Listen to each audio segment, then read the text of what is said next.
It's your duty as a custodian of your country to look after them resources for your kids. So, it's not traditional time anymore. We're here, we've been impacted by colonisation, our population's exploded. But we need to have a say because they're our resources and we need to be looking after them. Contemporary fisheries management really is around the stock assessment side of things and monitoring. That's having an understanding of what's happening in the fishery. So it may be what catch is being taken out of that particular fishery. It's no different to traditional management. Traditional management, with the conversations that take place in those Aboriginal forums, Aboriginal people talking to each other a lot about, what catch is being undertaken. Has there been a change in that particular catch or stock or catch rate? Traditional owners generally have a good understanding of what is happening in their fish stocks and systems to help manage them.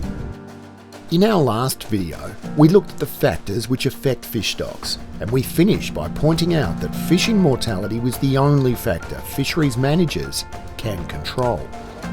In this video, we're going to look at how fisheries managers monitor fish stocks and the controls they put in place to manage fisheries. Traditional owners have managed Australia's fisheries for tens of thousands of years. Today, those same fisheries are managed by the state or Commonwealth using harvest strategies. Harvest strategies have three main components: monitoring, stock assessment, and decision rules. So, let's now look at monitoring, which is the first stage of a harvest strategy. It is where we gather information about the fishery. This information tells us certain things about a fish stock, so we call it an indicator. An example of an indicator is fingerling numbers, which indicates how many recruits are coming into the fishery. Traditional owners also use indicators to help them understand how their fish stocks are faring. On a regular basis, often when we do come fishing, we see the little fingerlings, and they're a good indicator of how healthy the water holes are, which is one way that we gauge how healthy those water holes are. Fingerling numbers is an important indicator, used not only by traditional owners, but also fisheries scientists. Other indicators might include stock biomass, catch rates, or average size of fish caught. Fisheries scientists can use a number of indicators to understand the health of a fish stock. This is called a stock assessment. Having a stock assessment allows us to compare the current health of the stock against our management targets. These targets are known as reference points. When Rob fishes, he is also trying to monitor indicators and compare those observations with an understanding of the local fishing grounds. You've got very small patches. There might be only a patch which is as big as this area here, which has got quite a fair few fish in it. In effect, Rob is carrying out his own stock assessment. He is comparing the current health of the stock to his own idea of a target reference point. Then he makes decisions about how to manage the stock to achieve his own target reference point. It's like farming on land, you're farming at the sea as well, in a circulatory sort of motion, so that everywhere gets a spell. So there's that sort of theory that we all have. The decisions he makes are called decision rules. Contemporary management uses exactly the same process as Rob does.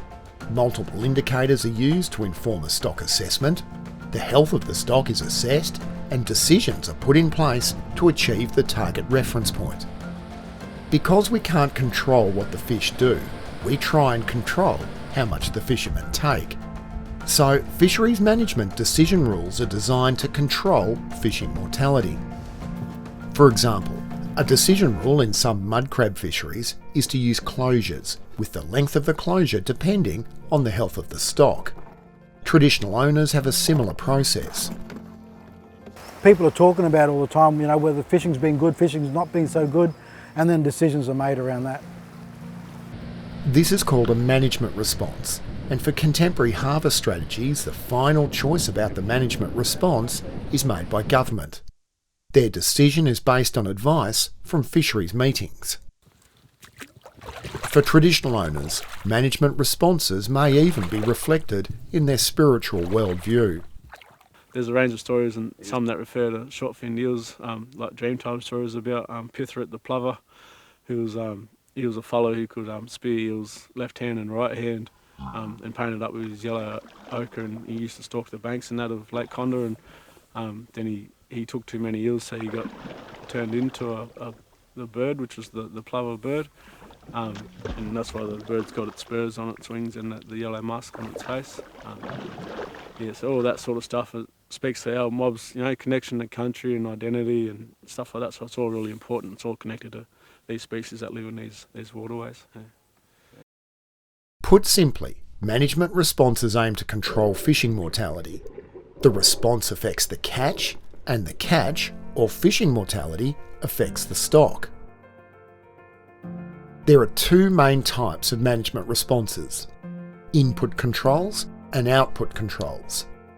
Input controls are limits put on fishing effort and can include fishing gear, season and location. Output controls are restrictions put on the catch and can include quotas, bag limits, size, gender or reproductive state. You might think of these as only contemporary techniques. However, there are many examples of traditional managers using the same techniques.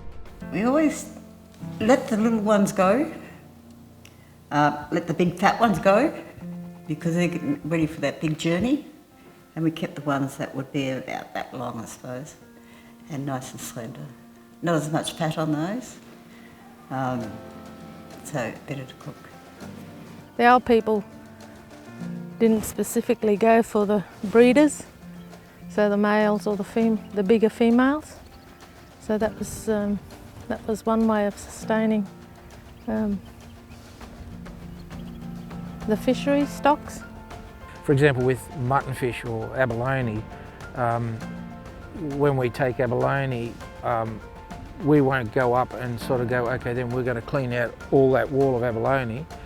What we'll do is just like I've done out at sea, which is the same principle of what an Indigenous way of doing things is. It's just a core value, is that you'll take a few out of it and then leave it alone, and then come back later and take some more, The other one is that the seasonal stuff I mentioned, only targeting certain species when the season's right, making sure that they're the healthiest and most abundant.